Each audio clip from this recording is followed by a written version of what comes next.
यज्ञ के लिए उपयुक्त यजमान मिलेगा और ना उन यज्ञों को संपादित करने वाले ऋत्विक ही उपलब्ध होंगे।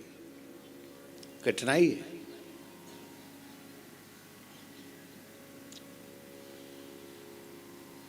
कलिवर्ज प्रकरण में है, कलिकाल में संभव नहीं है। जयपुर के संस्थापक राजा के बारे में सुना है आपने? हरिवल्लभ जी, जयपुर की स्थापना महाराजा जयसिंह ने की और मूल राज्य तो आमेर था।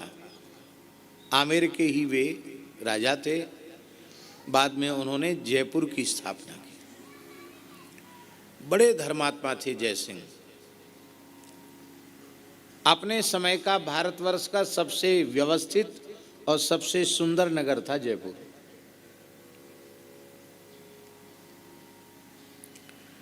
आज भी बाहर के लोग उसको पिंक सिटी बोलते हैं, गुलाबी शहर।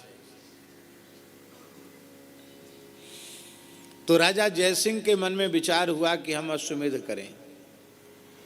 पूरे देश के ब्राह्मणों को, पूर्व पश्चिम उत्तर दक्षिण, काशी और उधर महाराष्ट्र, दक्षिण भारत, मध्य भारत, सब जगह से ब्राह्मणों को बुलाया, विद्वानों को। बोला महाराज हम अश्वमेध करना चाहते हैं।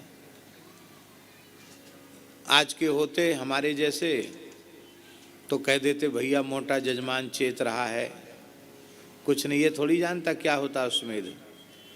ठीक है, कुछ ना कुछ करा लेना चाहिए, मोटी दक्षिणा ले लेनी चाहिए। लेकिन उस काल के ब्राह्मण थे, उन्होंने बड़ी विनम्रता पूर्वक कहा राजन, आपकी भावना का हम आदर करते हैं, किंतु अश्वमेध यज्ञ के यजमान बनने की पात्रता आप में नहीं है और हम लोगों में भी कराने की पात्रता नहीं है। आप में करने की नहीं, हमारे में कराने की नहीं। तो करने को तो कुछ भी कर दिया जाएगा, लेकिन वो ठीक नहीं है। फिर भी हम आपकी भावना का आदर करते हैं। अश्वमेध यज्ञ में जिस विधि से गणपति पूजन होता है, उस विधि से हम आपकी गणपति प्रतिष्ठा और पूजन कराएंगे। जयपुर में मोती डूंगरी के गणेश जी का दर्शन किया है। उन्हीं गणेश जी को अश्वमेध की विधि से प्रतिष्ठित किया गया और उनका पूजन किया गया। जब जयपुर नगर की स्थापना हुई, उसका उद्घाटन हुआ, उसका वास्तु हुआ, ऐसा समझो, तो मोती डूंगरी के गणेश जी को स्थापित किया गया।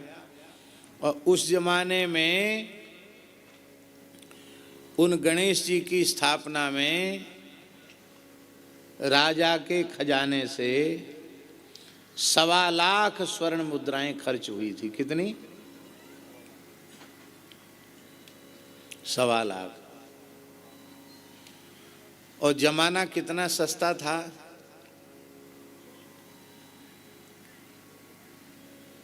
जयसिंह ने अपने एक नागरिक से पूछा कि हमारे शासन में सुखी तो हो? तो उस नागरिक ने कहा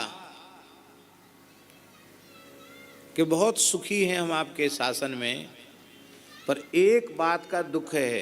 क्या? हमने अब तक बंधा रुपया नहीं देखा। बंधा हुआ 1 रुपया नहीं देखा अब तक हमने।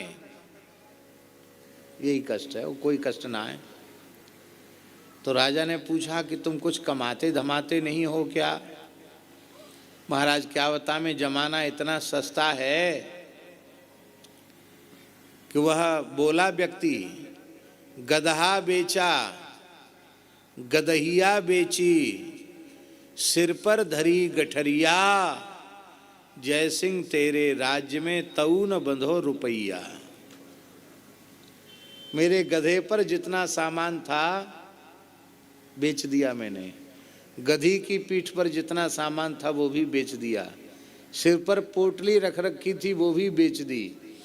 सारा माल हमारा बिक गया, 1 रुपया नहीं हुआ। इतना सस्ता जमाना था। तो अब विचार करो, उस जमाने का 1.25 लाख और इस समय का कितना हुआ। उस सस्ते जमाने से इस जमाने की तुलना करो, कितना हुआ।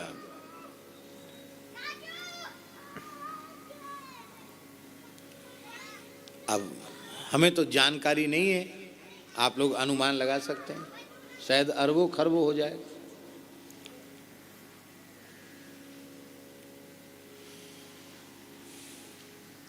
गणेश पूजन के बाद जय सिंह ने कहा, महाराज समझ गया, हम नहीं करा सकते। क्यों? गणेश पूजन में ही हमारी औकात पता चल गई। गणेश पूजन में इतना व्यय, तो पूरे यज्ञ में कितना व्यय होगा। आपको जानकारी है, पांडवों के राजसूय यज्ञ के लिए भगवान ने दक्षिणा खोद के मंगवाई। महाभारत में प्रसंग है। इतनी दक्षिणा नहीं थी खजाने में कि ब्राह्मणों को दी जा सके, तो भगवान ने कहा अमुक जगह जाके खोदो, वहां पड़ी भई है, यज्ञ का ही धन है, यज्ञ में लग जाना चाहिए। कथा महाभारत में लिखी है, पढ़ लेना उसमें से।